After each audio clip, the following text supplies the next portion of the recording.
तन मन धन से केजरीवाल भी और दिल्ली सरकार भी पूरी तरह से वक्फ बोर्ड के साथ है। आने वाला समय ये होगा जब वक्फ बोर्ड के पास इतना पैसा होगा जिसकी कोई इंतहा नहीं होगी। जो भी वक्फ बोर्ड को जब भी किसी चीज की जरूरत होगी, दिल्ली सरकार वक्फ बोर्ड के साथ।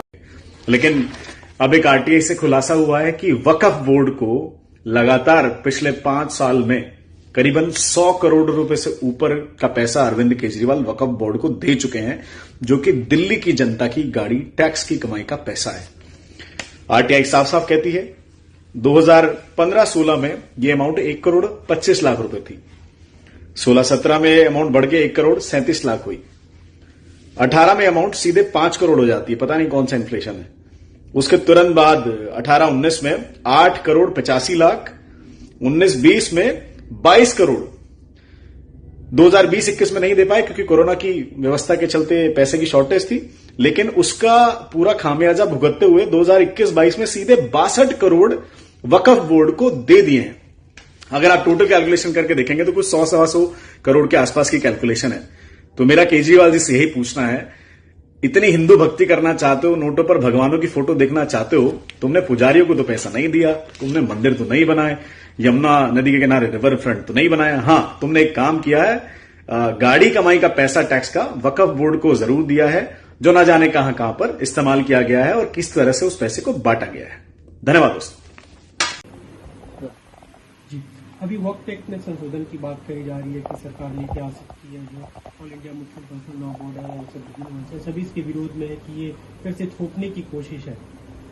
देखिए, मुझे लगता है कि वो एक्ट क्या है, उसमें क्या ये लाना चाहते हैं, वो पहले देखना होगा। और दूसरी बात यह है कि आप सबकी संपत्ति जब्त करना चाहते हैं और किसको देना चाहते हैं? अपने दोस्तों को देना चाहते हैं। आज अयोध्या से क्या रिपोर्ट आई है? अयोध्या से क्या रिपोर्ट आई है? वहां पर सेना की जमीन कब्जा करके अपने दोस्तों को दे दिया, अडानी को दे दिया। तो आप वक्फ की जमीन कब्जा करके किसको देना चाहते हैं? किसके साथ आपकी डील हुई है?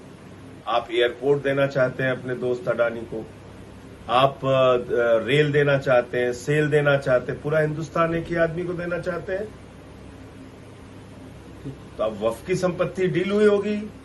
कितना इलेक्टोरल बॉन्ड लिया है मोदी जी ने, ये बताना चाहिए उनको।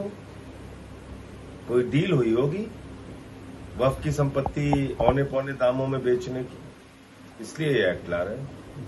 आरक्षण में जो एक तरह से सुप्रीम कोर्ट ने जो अपनी तरफ से टिप्पणी की, उसके बाद सवाल उठ रहे हैं। कल मायावती ने भी उसके सवाल खड़े किया, आप लोगों ने भी क्रीमी लेयर को लेकर जो बातें कही जा रही थी उसके सवाल खड़े किया। देखिए, क्रीमी लेयर, अब सवाल ये समझिए पहले आप, दलितों और आदिवासियों का आरक्षण, अनुसूचित जाति और जनजाति का आरक्षण संविधान की धारा 341 और 342 के तहत जो मिला है।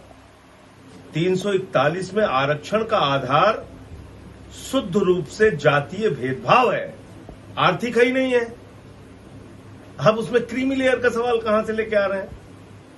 मुझे आप बताइए, बीजेपी का एक सांसद अगर एससी रिजर्व सीट से एक बार सांसद बन जाएगा तो वो तो क्रीमी लेयर हो जाएगा, फिर दोबारा उस सीट से चुनाव नहीं लड़ सकता। बीजेपी का एक एमएलए या किसी भी पॉलिटिकल पार्टी का एक एमएलए या एमपी एक बार एक एससी रिजर्व सीट से लड़ जाएगा, फिर वो क्रीमी लेयर हो जाएगा, दोबारा उस चुनाव से, उस सीट से तो चुनाव लड़ नहीं सकता। तो इस प्रकार से आप दलित और आदिवासियों का जो नेतृत्व है वो धीरे धीरे आप समाप्त करना चाहते हैं संसद और विधानसभाओं में। भाई, एक बार में किसी का नेतृत्व उभर के नहीं आ पाता सामने कि आपने एक बार एमपी बना दिया, एमएलए बना दिया, लेकिन आपकी डेफिनेशन के हिसाब से तो वो तो क्रीमी लेयर में चले जाएंगे, फिर दोबारा उस सीट से चुनाव नहीं लड़ पाएंगे।